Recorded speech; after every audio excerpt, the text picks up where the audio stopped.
sejam muito bem-vindos ao canal Vocação Jurídica. Meu nome é Roberta Andreane Renault, talvez seja essa a sua primeira vez aqui, então deixa eu fazer uma breve apresentação. Meu nome é Roberta, como eu já falei, eu sou advogada criminalista, sou professora também de prática penal para advogados iniciantes e o meu objetivo com esse canal em 2023 é o quê?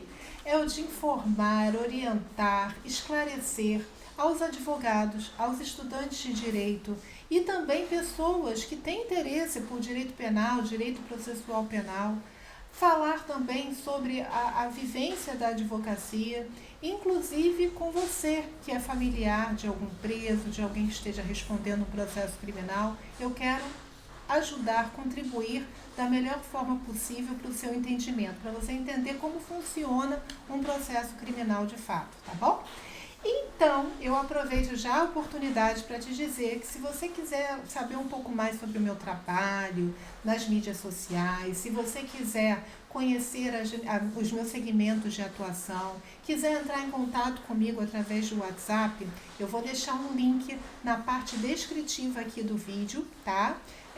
Na descrição desse vídeo e também nos comentários. Você clicando nesse link, você tem acesso a mim e a todas as informações, pelo menos a grande maioria, tá bom? Hoje o tema é voltado para os homens que são vítimas de agressões físicas, tá? Eu quero explicar para você que é leigo, que não entende nada de direito, mas que por algum motivo veio parar aqui. Talvez tenha feito uma consulta no Google, talvez não tenha condições de contratar um advogado particular e queira informações concretas sobre o que acontece nesses casos, quais são as consequências jurídicas, o que o homem vítima de agressão pode fazer, tá bom? Bom, a gente sabe que as mulheres, né, são protegidas pela Lei Maria da Penha e é uma lei que eu aplaudo e tem grande relevância. E no caso de violência doméstica, certo? Existe uma delegacia especial também de amparo e proteção à mulher. Na própria Lei Maria da Penha existem uma série de ferramentas para ela se proteger, inclusive as medidas protetivas. Eu acho que mesmo você não sendo advogado, com certeza você já deve ter ouvido falar nesse assunto, porque isso foi e vem sendo amplamente divulgado nas mídias sociais, inclusive na época de pandemia, né? Que os casos de violência doméstica, lamentavelmente, cresceram. Mas eu quero aqui falar dos homens. Se um homem é vítima de uma agressão física, para onde ele corre? Né? Que crimes essa pessoa que praticou contra esse homem, ela comete? Vamos entender aqui. Será que um homem pode pedir medida protetiva? É isso que eu quero explicar. E para explicar da melhor forma possível, o que eu vou fazer? Eu vou trazer casos práticos. Eu e meus casos, né? Quem é meu aluno já sabe, já está acostumado. Eu vou trazer 3 casos e vou explicar para vocês. Vamos lá. A primeira situação, o Ricardo está numa lanchonete, se divertindo com seus amigos lá na mesa. E aí, na outra mesa, está a Sandra, que também está acompanhada, só que ela está gritando. É uma gritaria que realmente perturbou o Ricardo. O Ricardo não aguenta mais, porque até para ele poder continuar conversando com os amigos dele, ele precisa que ela abaixe o tom de voz um pouquinho. Então ele educadamente vai até a mesa da Sandra e pede para ela parar, né, ou para falar um pouquinho mais baixo. Só que a Sandra não entende dessa forma, talvez já tenha bebido um pouquinho, né, esteja já alegrinha. O que ela faz? Ela levanta, vai até a mesa do Ricardo com um guarda-chuva e dá com o guarda-chuva no braço do Ricardo. Esse guarda-chuva acaba deixando alguns hematomas no Ricardo, mas nada muito grave, ok? Ficaram alguns arranhões. Vamos analisar essa situação? Primeira coisa, essa agressão física, ela deixou vestígios, que foram os arranhões, né, os hematomas no braço do Ricardo. Como é uma lesão leve, provavelmente essa lesão vai sumir com o passar do tempo muito rapidamente, né? E aí, a primeira sugestão é fazer o que o direito chama de exame de corpo de delito. Então, ele vai ser apresentado a um médico e o médico vai constatar se houve hematomas, vai analisar que tipo de lesão existe no corpo do Ricardo, no caso, no braço, tá? Além disso, é importante que o Ricardo vá até uma delegacia de polícia, comunique esse fato. Por quê? Além do exame que prova que houve uma lesão, que houve uma agressão, o Ricardo precisa provar também o quê? Demonstrar que foi a Sandra que praticou esse crime. Então, para processá-la criminalmente, seria interessante que o Ricardo fosse até a delegacia, sem advogado, não precisa ir nesse momento, mas eu levaria testemunhas, pessoas que estavam na lanchonete, que viram tudo, para testemunhar e falar que ele está com a razão. Assim ele teria a prova da lesão que ocorreu e também de quem praticou essa lesão, que seria a Sandra, tá bom? Gente, repara que a Sandra e o Ricardo, eles eram completamente desconhecidos um do outro, até aquele momento. Né? Não existe nenhuma relação de parentesco, de convivência marital, nada disso, tá bom? E o Ricardo também não praticou nenhum tipo de agressão contra a Sandra. Ele foi muito educado, ele não a injuriou, não gritou com ela, não houve nenhum crime aí da parte dele. Eu tenho que explicar isso para a gente conseguir continuar, ok? Se não há nenhuma relação de violência doméstica, né? Porque não tem nenhuma relação de parentesco, eu já vou explicar o que é violência doméstica. Mas se eles eram desconhecidos até então e a lesão é leve, o que vai acontecer?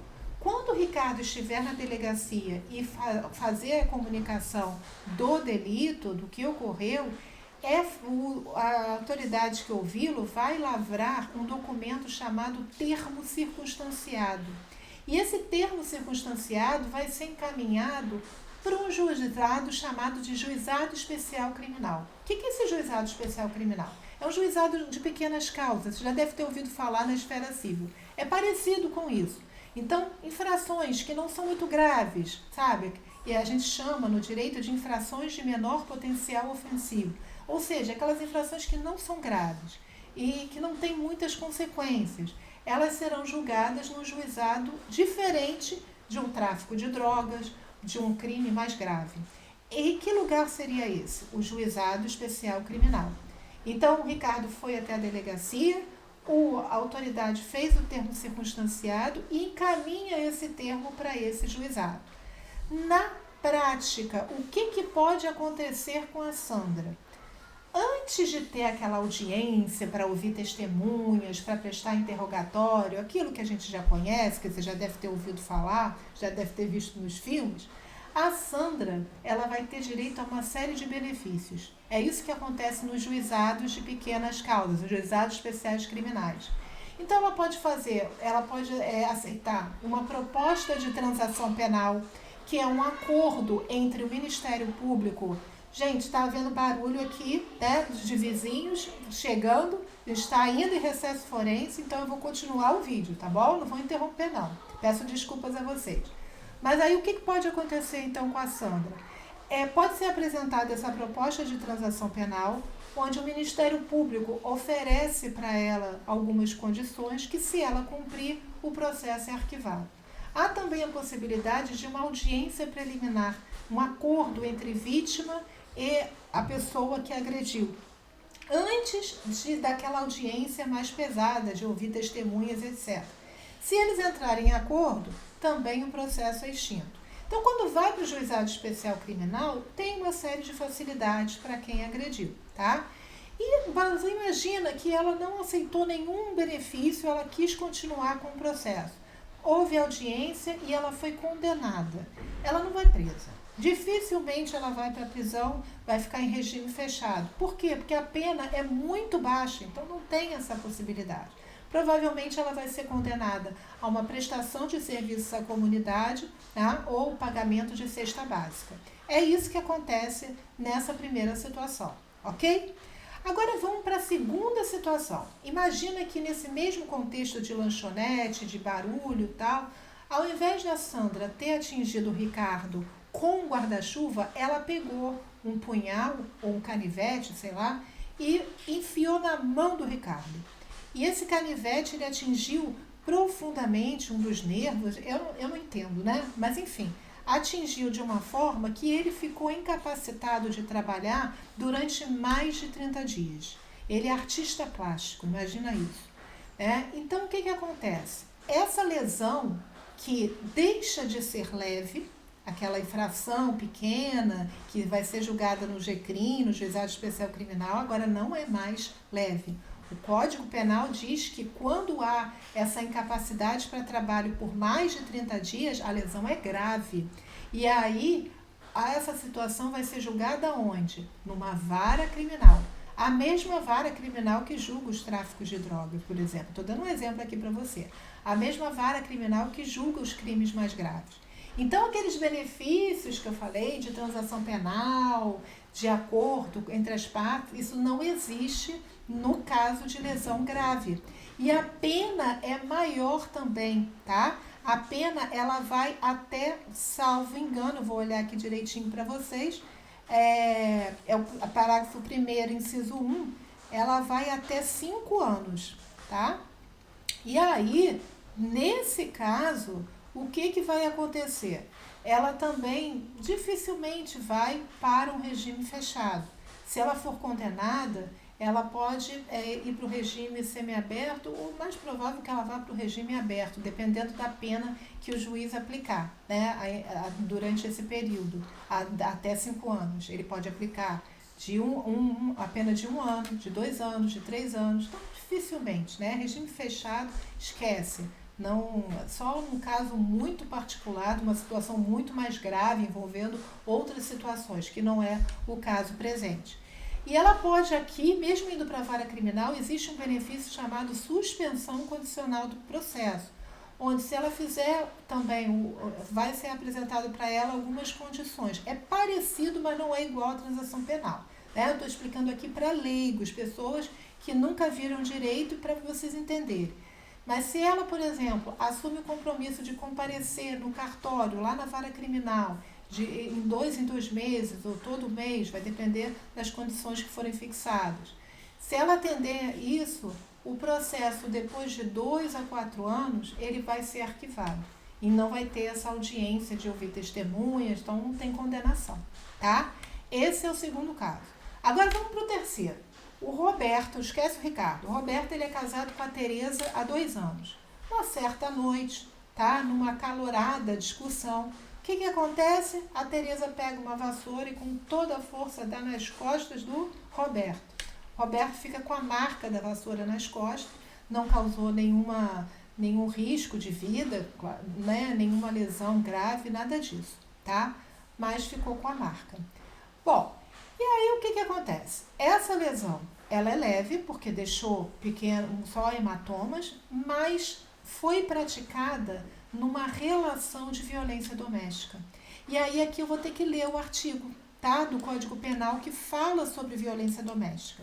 Olha só, se a lesão for praticada por ascendente, descendente, irmão, cônjuge, que é o caso aqui que a gente está falando, ou companheiro, ou com quem conviva ou tenha convivido, ou ainda, prevalecendo-se o agente das relações domésticas, de coabitação ou de hospitalidade, comete esse crime de violência doméstica. Então, lesão corporal leve proveniente de violência doméstica. É diferente daquela lesão leve que eu falei no primeiro caso do Ricardo. No primeiro caso, a pena bem menor, né? Aqui é outra situação. É o artigo 129, parágrafo 9º. E a pena vai de 3 meses a 3 anos. Então, é essa situação. Agora, veja bem, a lesão é leve, mas é violência doméstica. E quando envolve violência doméstica, não vai para o juizado de pequenas causas, juizado especial criminal que eu falei, não. Vai para uma vara criminal. E o homem pode ser vítima, sim, de violência doméstica. Ao contrário do que muita gente pensa. Os tribunais vêm entendendo que esse artigo 129, ele não diferencia o homem da mulher. Então, se o homem for sofrer agressão em relação de cônjuge, né, ele pode acionar e a mulher vai responder, no caso, a mulher dele, a Tereza, pelo 129, parágrafo 9º. Então, isso vai ser julgado numa vara criminal, igual a lesão corporal grave, que eu falei no segundo exemplo. Então, numa vara criminal que a Tereza vai responder esse processo. Ela também não vai ter aquelas facilidades de transação penal, aqueles benefícios do GCRIM, tá? Então, é vara criminal. Ok, e o terceiro caso, eu já acabei de falar aqui para vocês, e em suma, o que vocês precisam extrair daqui? Se o homem é vítima de uma lesão leve e não é relação de violência doméstica, o caso vai ser julgado no juizado especial criminal e tem aqueles benefícios que eu falei. Se o homem é vítima de lesão leve e é violência doméstica, o caso é julgado na vara criminal e a pena aumenta, a pena máxima vai de 3 anos, tá bom? Então, essa é importante você entender. Agora, veja bem, como que a gente faz para proteger o homem? Ele tem direito à medida protetiva? Lembra que eu falei que as medidas protetivas, elas estão na Lei Maria da Penha? E essa Lei Maria da Penha é exclusivamente voltada para a mulher? Então, eu posso pedir medida protetiva para o homem? Não com base na Lei Maria da Penha, que eu acabei de falar. Lei Maria da Penha é voltada para a mulher. E o que é medida protetiva? Um exemplo, afastamento do lar. Eu estou com medo de ser agredido novamente e eu peço o afastamento. Então, o homem pode pedir?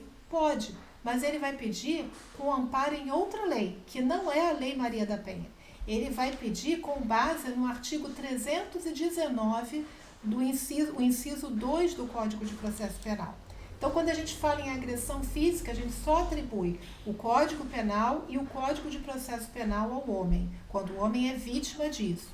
No 319, inciso 2, diz que existe a possibilidade de aplicar uma medida cautelar, medida protetiva, né? Que é a proibição ou frequência em determinados lugares, por circunstâncias determinadas. Então, o homem pode pedir essa medida amparado no 319, inciso 2, tá? Outra coisa também que você tem que considerar, se o homem é vítima de violência doméstica, ele é julgado numa vara criminal, que é aquela vara onde a maioria dos processos são julgados, processos criminais, como eu falei do tráfico de drogas. Agora, se é a mulher que é vítima de violência doméstica, ela vai ser julgada no juizado de violência doméstica, que não é uma vara criminal, é um juizado específico para quando a vítima for a mulher. E juizado de violência doméstica não tem nada a ver com aquele juizado de pequenas causas que eu falei inicialmente. Entenderam? Gente, eu sei que é complexo, né? Eu tentei explicar da forma mais clara possível. Se tiver ficado alguma dúvida, se você é leigo, estudante de direito ou até advogado e não conseguiu compreender algum ponto importante, registre nos comentários, eu vou ter um enorme prazer em te responder. E eu espero sinceramente que esse vídeo tenha te ajudado de alguma maneira. Se você gostou do vídeo, compartilha com outros advogados, estudantes, com pessoas que possam se beneficiar com essas informações. Não esquece de se inscrever no canal e clicar no sino para receber as notificações de novos vídeos. Eu estou pretendendo fazer vídeos diários, de segunda a sexta, e esses vídeos serão publicados sempre a partir das 20 horas. Tá bom? Um forte e carinhoso abraço para você, até o próximo vídeo. E muito obrigada pela sua companhia. Fica com Deus. Tchau!